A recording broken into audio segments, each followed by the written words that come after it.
welcome to Frogfoot Holler, y'all. I'm Michael, my nephew Colton behind the camera, or at least he is right now. He's got to leave here in about 30, 40 minutes at the most, but he's gonna give me a hand right now. So we're out where I'm going to be planting my tomatoes this year. Now I'm gonna have 4 beds of tomatoes, and I'm planting heavy. So I'm gonna have 2 rows in each bed, 48 tomatoes in this bed and then this bed, and then the next 2 beds are going to be 48 more tomatoes. That's a lot of tomatoes, y'all. But here's the thing, I like tomatoes. I like tomatoes a lot, but that might be even more than I could eat. All right, so why are we in the tomato beds if I'm not ready to plant tomatoes? So we're going to actually be planting sweet peas, or also known as English peas. And I'm going to use these tomato beds right now as the sweet pea beds. Now, we're going to be trellising these sweet peas, and we're going to take and put in T-post in the ends and in the middle, and putting trellising material up, and then planting right beside the trellising material. So that way, the sweet peas have something to climb. And when they're starting to pretty much be done with, the tomatoes will be about the size, about that high or so. So we'll actually be able to get that up and out, hopefully. Now, you want to make God laugh? Tell him your plans. But these sweet peas should be pretty much finished producing by the time I'm ready for, well, by the time that I need to get the trellis out of there so the tomatoes have plenty of room to grow. Well, I got to till this garden, or till these spots, loosen up the soil real good, then put up the T-post, then put up the netting, then make the row, and then put in the seeds. Whew, that's a lot. All right, let's get busy. Let's get hopping on it.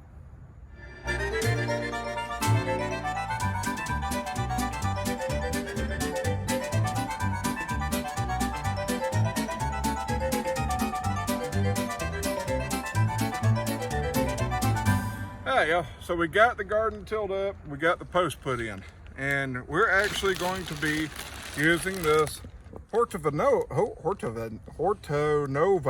I can't pronounce it, Hortonova netting that I got from Hoss Tools, and we're going to be trying it this year. I've never used it before. I've always used like fencing, wire fencing, so we're going to give it a shot and see how it works.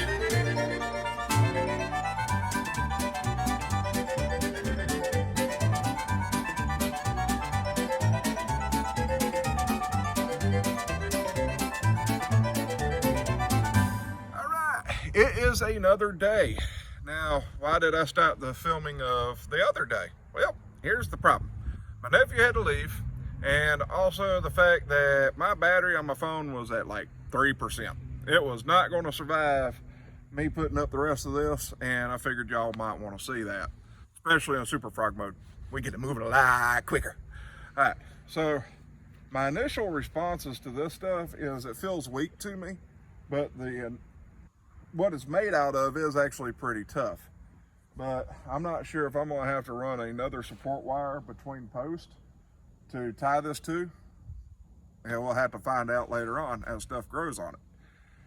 Now remember, I come from using wire, and even though it's more expensive, I've gotten used to how it reacts and how it does. So this is something new to me, and if it works, great. If it don't, well, I go back to wire. But wire is a lot more expensive than this stuff. So I want to give this stuff a fair shot and see how it does.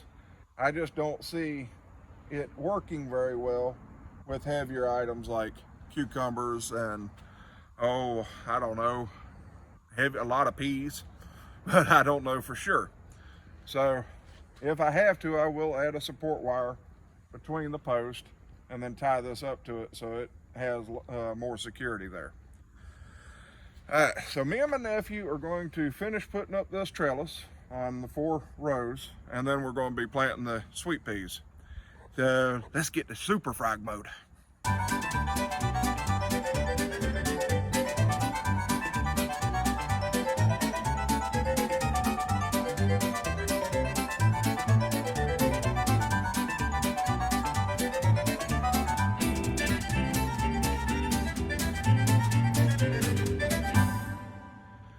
Alrighty.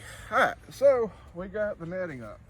Now one thing I'm learning about this netting is you can actually pull this top one, or top strand I guess, tight. And as we went through the rows, this one's a little bit tighter than that one. This one's tighter than that one. And this one's even tighter than that one. Now what I was worried about was, as things grow on it, in the middle here, you get something like cucumber's got some weight, it's going to go down like that.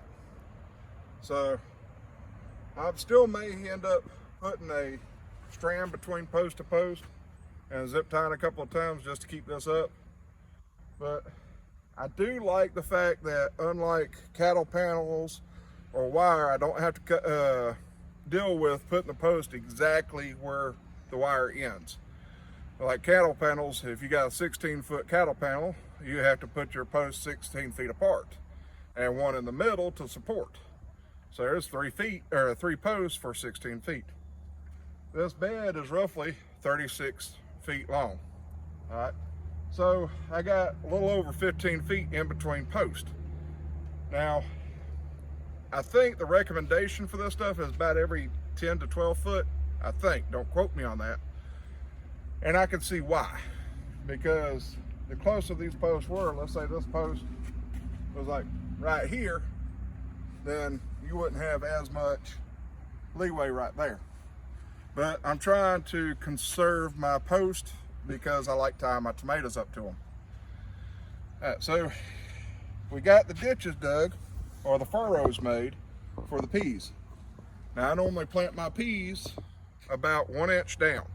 So I'll dig the furrow and cover up with about 1 inch of ground. Now we'll be planting Mr. Big Pea from Host Hills and Sugar Prince Pea from Host Hills. All right. Normally I would soak these for about 24 hours before planting them, because that gives them kind of that, what do you say, that head start, that early jump to sprouting or germinating. But the ground is so moist and so wet from all that rain we've had, I'm not doing it this time. So I'm gonna go ahead and put these into the ground. I'm gonna have 2 rows of Mr. Big Pea and 2 rows of Sugar Prince Pea. I don't know why I can't remember this one, y'all. All right, so me and my nephew are gonna do these rows, and before we cover up, I'll bring you back and let you see that.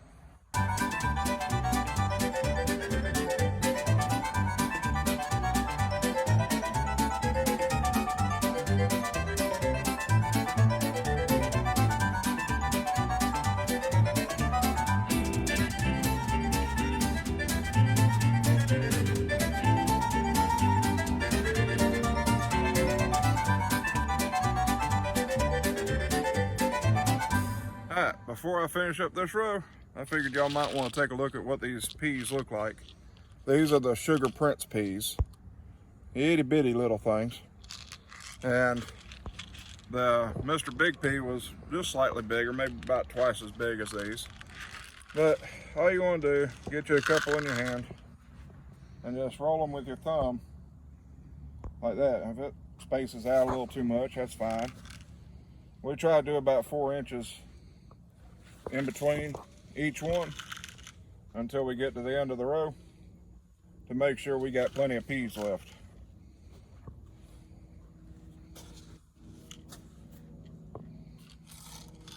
And oops, 2 there, 1 there, 1 there.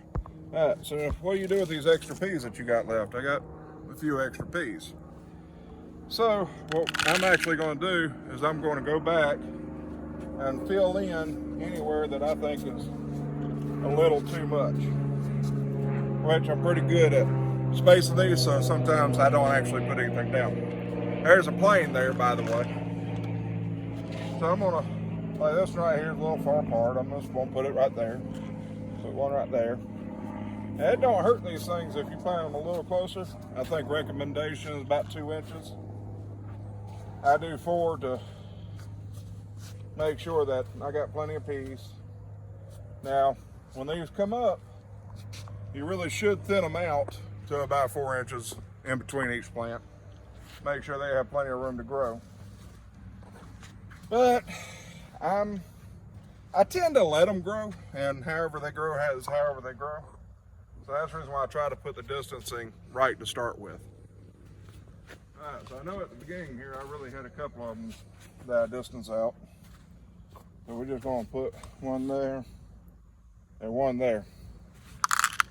All right, so now we're going to be covering these things up and getting the soil over them. Like I said, the soil's really wet, so I didn't pre-soak these. Shouldn't take them that much longer to germinate and sprout up. All right, so we're now going to cover up these peas. Now, all I'm going to be using is a rake. Well, actually, I'll be using Mr. Smiley, my hoe, and Colton, my nephew, will be using this thing. What's this thing? Rake. There we go. Good grief, my brain quit working there for a minute. Sorry, y'all. But we're going to use the back of the rake, and we're just going to push the dirt over. Like I said, about 1 inch, just like this. Try to use the dirt that you pulled out when you made your furrow. And when you finish putting the dirt in, just come back and pack it. Seeds like packed dirt. It allows the moisture to get to the seed, keeps air pockets out of the seeds, and also it makes it where you can see where your row's good. You ain't got to pack it real hard, just enough to get the dirt down there. All right, so me and my nephew are going to jump into super frog mode. Y'all enjoy.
It's getting that time of day again.